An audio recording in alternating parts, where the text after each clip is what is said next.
$1 2014 में लगभग 58 रुपए का था, आज 96 रुपए पार कर चुका है या तकरीबन लगभग है।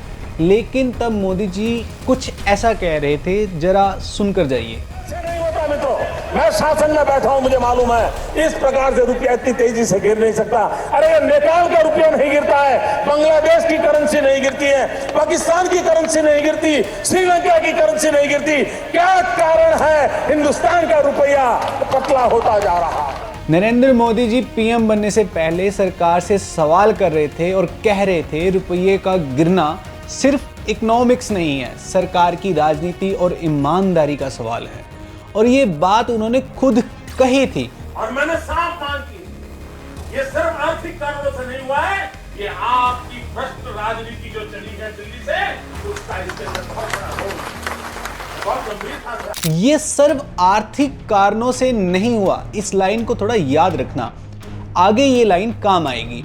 और ये उन्होंने सिर्फ एक बार नहीं कहा, वही तर्क सेम तरीके से फिर आपने सुना, मैं शासन में बैठा हूं, मुझे मालूम है। फिर 2014 में नरेंद्र मोदी खुद प्रधानमंत्री बने, उस वक्त $1 लगभग 58 रुपए का था, आज वही डॉलर 96 के पार है या लगभग वही घूम रहा है। अब जरा यहीं रुक जाइए, ना अंधभक्त बनकर ताली बजाइए, ना सिर्फ ट्रेंड देखकर गाली दीजिए, बस 2 मिनट पॉलिटिक्स को साइड पर रख दीजिए, क्योंकि इकोनॉमी ना स्लोगन से चलती है ना हैशटैग से चलती है। मोदी जी ने उस वक्त पाकिस्तान, बांग्लादेश, श्रीलंका और नेपाल का जिक्र किया था, कहा इनका रुपया नहीं गिरता, सिर्फ हमारा गिरता है। आज तस्वीर बदल चुकी है, पाकिस्तान और श्रीलंका की करेंसी डॉलर के सामने बहुत ज़्यादा कमज़ोर हुई है, बांग्लादेश की करेंसी भी काफ़ी गिरी है और नेपाल, उसकी कहानी थोड़ी अलग है क्योंकि वो भारतीय रुपये से ऑफिशियली फिक्स है, इसलिए उसकी चाल हमेशा भारत से जुड़ी रहती है। याद है मोदी जी ने खुद कहा था ये आर्थिक कारणों से नहीं हुआ। अब देखिए असल में होता क्या है। करेंसी सिर्फ किसी सरकार की ईमानदारी या बेईमानी से नहीं चलती, उस पर असर पड़ता है इन्फ्लेशन का, डॉलर की ग्लोबल ताकत का, क्रूड ऑयल के दाम का, इंटरेस्ट रेट्स का, इंपोर्ट और एक्सपोर्ट्स का, फॉरेन इन्वेस्टमेंट का और देश की इकोनॉमिक पॉलिसीज का भी।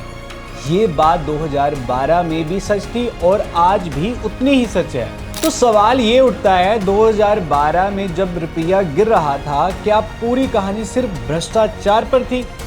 और आज रुपया गिर रहा है, क्या पूरी कहानी सिर्फ ग्लोबल इकोनॉमी की है? दोनों का जवाब है नहीं, दोनों में सच है और दोनों में सियासत भी है। मतलब जब लोग ओपोजिशन में होते हैं तो गिरता हुआ रुपया सरकार की नाकामी बन जाता है, जब वही लोग सरकार में आ जाते हैं तो वही गिरता हुआ रुपया ग्लोबल इकोनॉमी बन जाता है।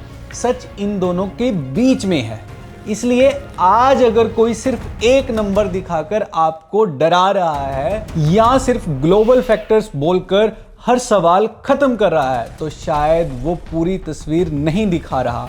2012 में नरेंद्र मोदी ने एक लाइन कही थी, देश आपसे जवाब मांग रहा है, देश आपसे जवाब मांग रहा है। आज वही लाइन सिर्फ किसी एक नेता के लिए नहीं है, हर उस नेता के लिए है जो आधा सच बोलकर पूरा नैरेटिव बनाना चाहते हैं। और सबसे बड़ा सवाल अब नेताओं से कम हमसे ज्यादा है, क्यों हम हर बार एक नंबर देखकर भड़क जाएंगे या उस नंबर के पीछे की इकोनॉमी को समझने की कोशिश भी करेंगे? क्योंकि जिस दिन देश ने यह समझ लिया, उस दिन रुपए का गिराव दिखाकर कोई भी पार्टी आपको आसानी से गुमराह नहीं कर पाएगी।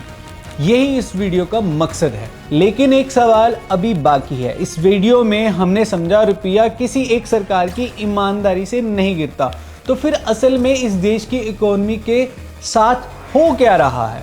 एक तरफ कहते हैं इंडिया दुनिया की सबसे तेज बढ़ती इकोनॉमी है, दूसरी तरफ लोग शहर छोड़कर गांवों की ओर लौट रहे हैं। एक ही देश की दो तस्वीरें एक साथ सच कैसे हो सकती हैं? इसका पूरा जवाब हम अगली वीडियो में डिस्कस करेंगे। चैनल को सब्सक्राइब कर लीजिएगा ताकि जब अगली बार इकोनॉमी पे ये वीडियो आएगी तो सबसे पहले आप देख पाएं। धन्यवाद।